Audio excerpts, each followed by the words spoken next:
Bienvenue dans la phase 2 de ce tutoriel donc des saisons 5 ADA sur les bases de 3D Studio Max. Donc dans ce tutoriel, nous allons attaquer avec 3D Studio Max. Je rouvre la fenêtre d'écran de bienvenue, ce que vous aurez donc au tout début de au premier lancement de votre logiciel.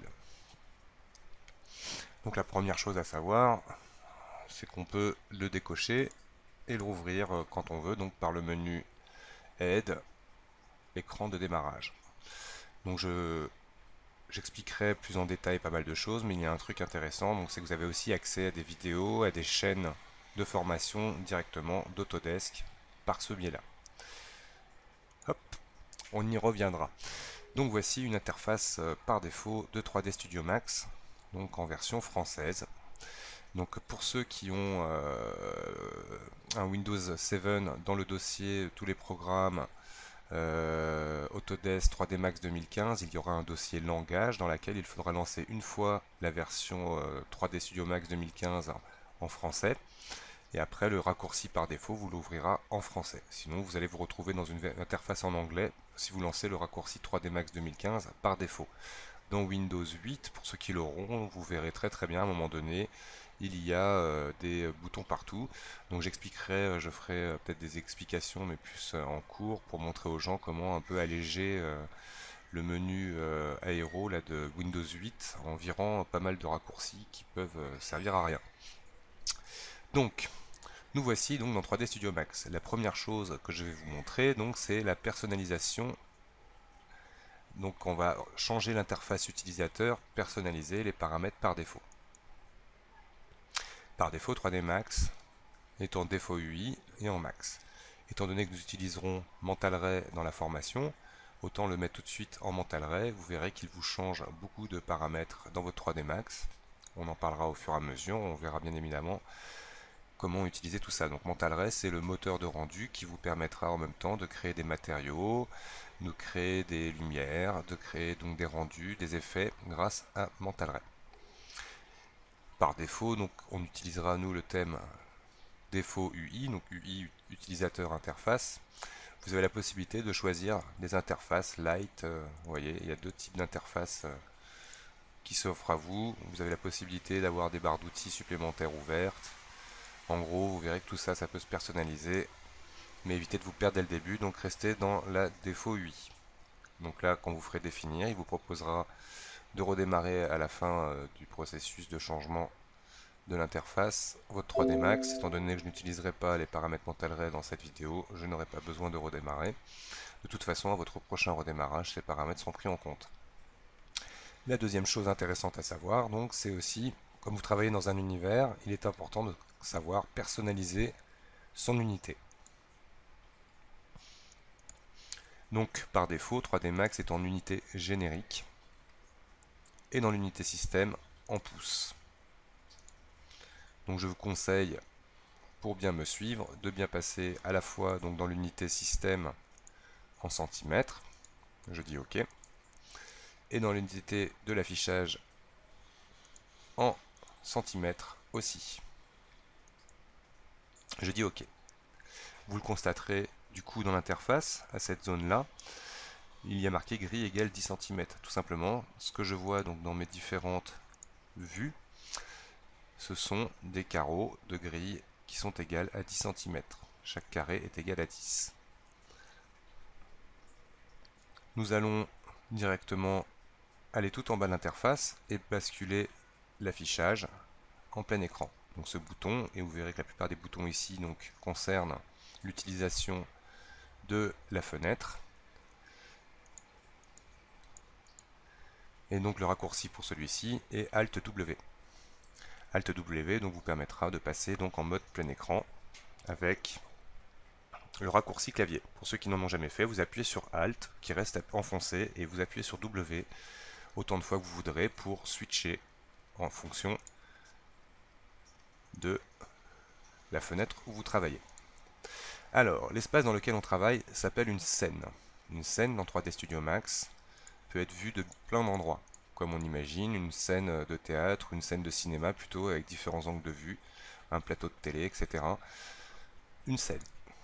Et donc on a la possibilité d'avoir différentes vues et travailler avec différents modes de fenêtres. Je préfère donc, comme je vous le dis, vous montrer tout en plein écran, c'est beaucoup plus visible. Mais vous verrez qu'à des moments, on s'amusera peut-être à configurer, à avoir des petites fenêtres sur le côté, de pouvoir complètement modifier son interface. Il faut savoir que tout est élastique dans ce logiciel. Quand vous approchez des bords de fenêtres, vous pouvez vous amuser à les déplacer. Il y a quelque chose qu'on retrouve dans chacune des fenêtres, dont je vais parler, donc le menu qui est en haut de la fenêtre, qui nous permet aussi de passer d'une vue à l'autre directement, en étant en plein écran. On verra qu'on pourra même regarder à partir d'une caméra ou de lumière qu'on créera dans la scène. Donc là je vais revenir en perspective.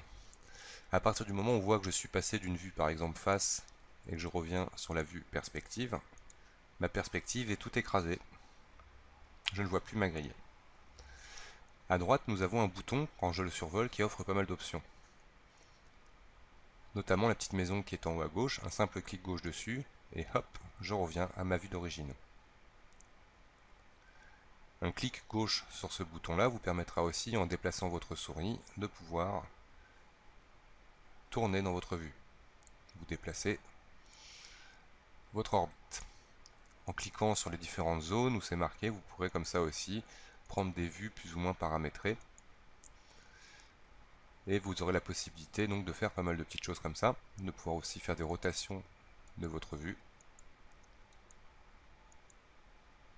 Ce qui vous permet de constater qu'en bas de la fenêtre, vous avez une espèce de petit repère qui vous montre certains axes. Donc je reviens dans la vue d'origine pour l'expliquer.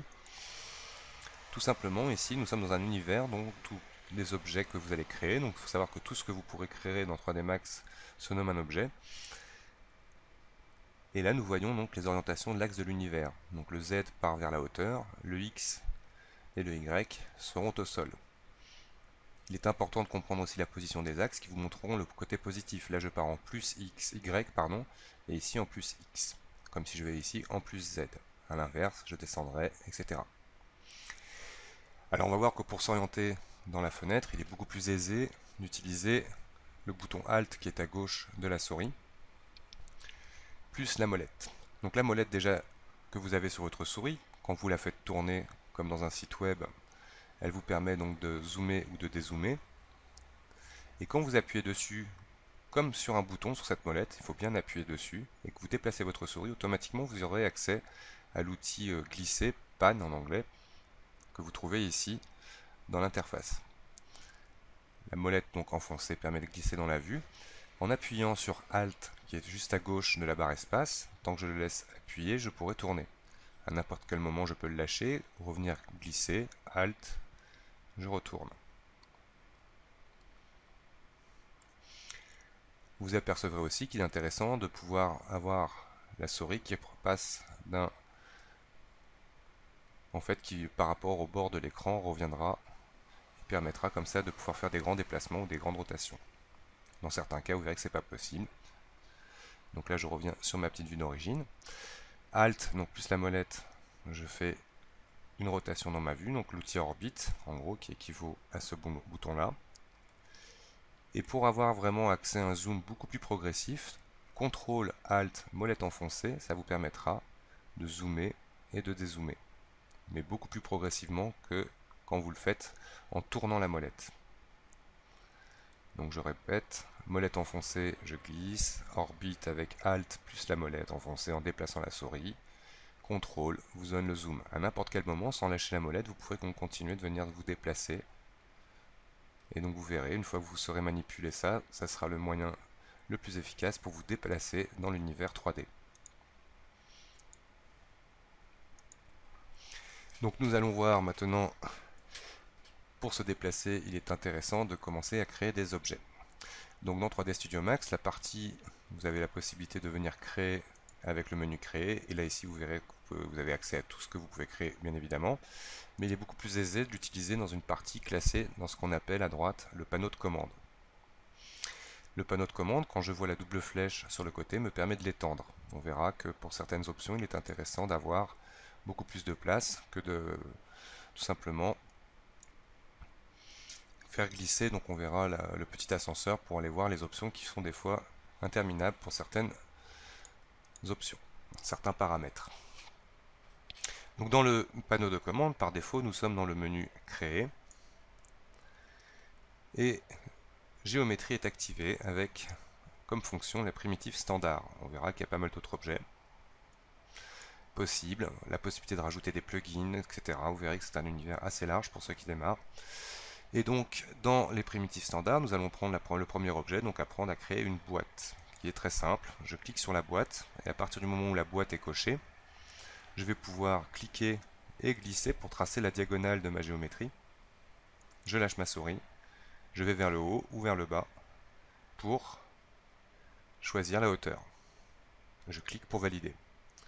On peut constater que boîte est toujours actif, ce qui veut tout simplement dire que je peux créer d'autres boîtes en fonction de mes besoins. Une option aussi est disponible à partir du moment où la boîte est active en création. Je coche grille automatique et à partir de là, automatiquement, je vais pouvoir construire des géométries les unes par rapport aux autres. Donc je trace la diagonale et la hauteur. À partir de là, je vais vous montrer les quelques autres primitives. Donc on a le cône, je clique et je glisse pour faire le premier rayon du cône. Je lâche ma souris, je vais vers le haut ou vers le bas comme pour la boîte pour tracer la hauteur du cône. Je clique, ensuite je bouge ma souris vers le haut ou vers le bas pour choisir donc de créer un cône, ouvert ou fermé. La sphère, c'est très simple, je trace son rayon. La géosphère, identique. Le cylindre, je trace le rayon du cercle du cylindre. Je lâche ma souris, je vais vers le haut, je clique. Le tube, c'est 2 cercles à créer, un premier, un deuxième. Je valide à chaque fois pour chaque cercle, et ensuite la hauteur, et je valide. Un clic. Le tore, donc c'est un anneau, où j'ai d'abord le premier rayon, et le rayon qui fait la géométrie du tore. Une pyramide, je trace une diagonale et une hauteur pour tracer une pyramide. Nous avons une théière, car la théière est le premier objet au-delà des géométries de base à avoir été porté en 3D. Et un plan qui nous permettra donc de faire un sol ou beaucoup de démarrage de modélisation. Donc voici déjà toute la petite famille de primitives standards. Donc, une fois que j'ai terminé de créer, donc là j'enlève l'option grille automatique, pour sortir de la création, je fais clic droit, toc, et je me retrouve en mode sélection.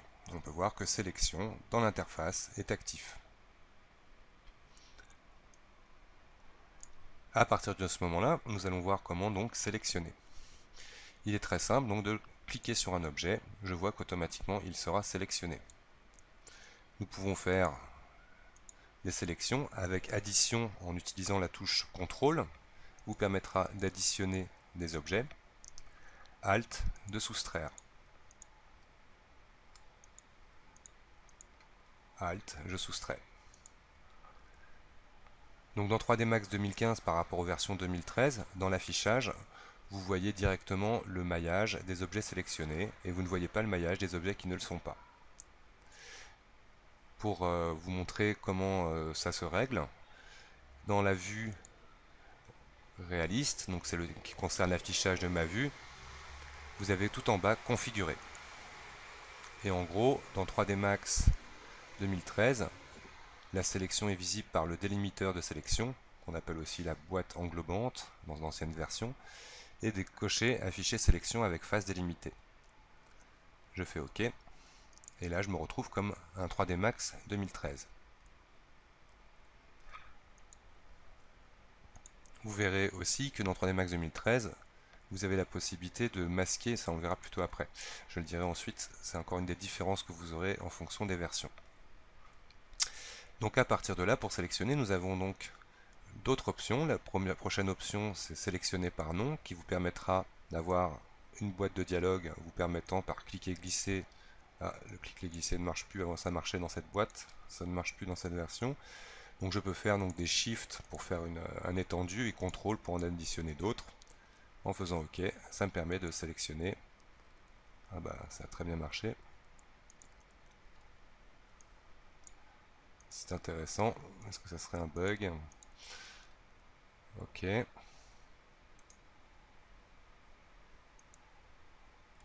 Ah oui, il fallait juste que je rafraîchisse ma fenêtre. Et ça a marché. Alors là, on va masquer ça. Il est un petit peu bugué, il est un petit peu ralenti mon ordinateur. Donc, sélectionner donc par nom. Hop là. Je peux donc prendre différents éléments. Ok, ils sont sélectionnés. Nous avons aussi la possibilité d'utiliser différentes fonctions de lasso.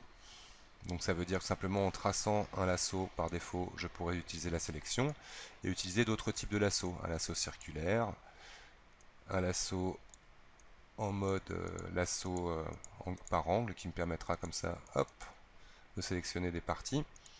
Nous avons un lasso qu'on peut dessiner, hop, et un lasso en mode bombe qui va vous permettre, en survolant vos géométries, voilà, de sélectionner. Alt, je désélectionnerai aussi avec mes lassos, bien évidemment, différents types de lassos. Je reste sur le lasso rectangulaire pour vous montrer l'option suivante qui me permet donc de capturer ou de prendre en mode fenêtré. Tout simplement, par défaut, le mode fenêtré, quand je suis avec un lasso, tout ce qui passe par mon lasso est sélectionné. Avec cette option d'engager, juste un objet sera sélectionné à partir du moment où il est complètement à l'intérieur du lasso. Tous les autres objets ne le seront pas. Très pratique option. Donc à ce stade, nous allons maintenant faire propre notre 3D Max et nous verrons dans une phase 3 la suite de ce tutoriel sur les bases de 3D Studio Max. Merci d'avoir regardé, à bientôt.